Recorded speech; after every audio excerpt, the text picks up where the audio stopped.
I have one of the coolest tripods right here, or you could say phone holder, and you have different ways to mount it. Let's go ahead and get into it. All right, unbox it. They give you some extras with it. If you don't have a phone that has a magnetic ring, they give you one right here. Here you go. So it has this brand on there. It says magnetic COMAN. So you have a hook right here if you need to hook this to your belt, or if you want to hook it up, maybe you do content in the garage, maybe you have somewhere to hook it, then you can hook it up like that.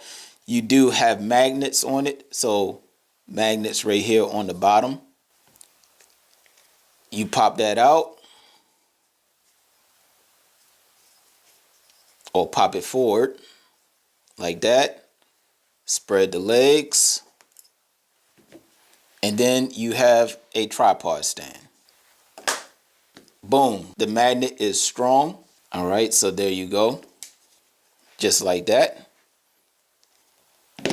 If you want to turn the head, you can turn the head around and then flip it on that side. So that way you can put it on any side if need be.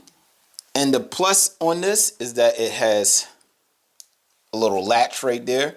That way you can put it onto your desk. Put this back down, that down, and again you have magnetic right here, so you can go ahead and hook it up. If you on a flat surface with a magnet, then there you go, you can use it as a stand just like that. Right here you have a thread. Hook it up to a tripod and then use this part right here as the holder for your phone. All right, you guys, so again, if you just want to use this as a regular stand, you can put it just like that and you'll use it as a stand. Or if you want to put it as a tripod, then you just go ahead, spread the legs, fold it out, and then use it as a regular tripod. Hook it up to your belt, easy carrying. You can't deny this product. This is pretty cool. Use it as a vlogging holder. I will probably be using this for multiple reasons, but that will be it. If y'all have any other questions, comments, concerns, put it in the comment section and I'll get back to y'all as soon as possible. Like, comment, share, and subscribe.